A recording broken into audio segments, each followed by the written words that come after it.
আসসালামু আলাইকুম। সুখীজ daily activity থেকে আমি সুখী বলছি। কেমন আছেন আপনারা সবাই? আশা করছি দূরে এবং কাছে যে যেখানেই আছেন ভালো আছেন। আলহামদুলিল্লাহ আমরাও ভালো আছি। আজকে মেয়েরা বাসায় ছিল, তাই বলছিল একটু রোস্ট আর পোলাও করার জন্য। তো ওদের আবদার মেটানোর জন্যে চলে আসলাম রান্নাঘরে। তো ভাবলাম আজকে একটু ডিমের কুরমা, রোস্ট, বেগুন ভাজি আর সাদা পোলাও রান্না করব। তো সেভাবেই প্রস্তুতি নিয়ে রান্নাঘরে এসে রান্না তুলে দিয়েছিলাম। তো দেখতেই পাচ্ছেন একদিকে ডিমের কুরমাটা করে নিয়েছি এবং একটু পেঁয়াজের বেরেস্তাও করে নিচ্ছি। সবগুলো রান্নায় কম বেশি পেঁয়াজের বেরেস্তা লাগবে।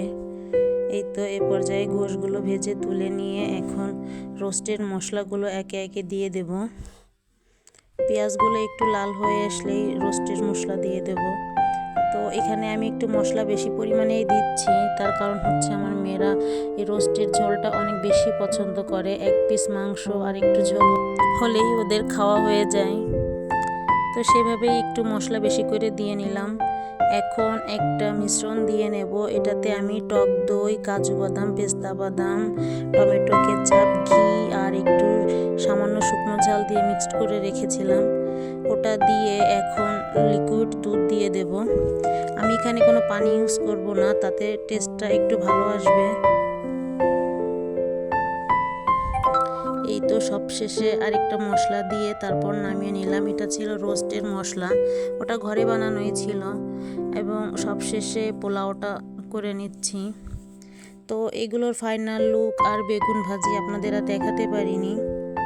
যাই হোক, আজকে আবার ওর আব্বু জামাত শেষ করে যখন বাসায় আসছিল তখন একটা ভাইয়ের সাথে দেখা হয়ে গিয়েছিল এবং সে তাকে জোর করেই বাসায় নিয়ে আসছে।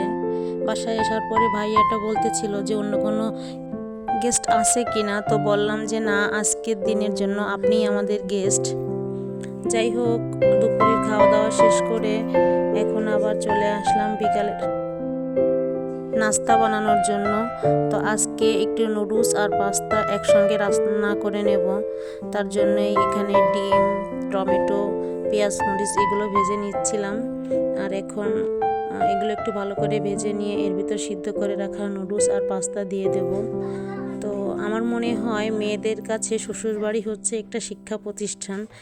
আর এই শিক্ষা প্রতিষ্ঠানের সবথেকে গুরুত্বপূর্ণ একটা অধ্যায় হচ্ছে রান্না বাড়া।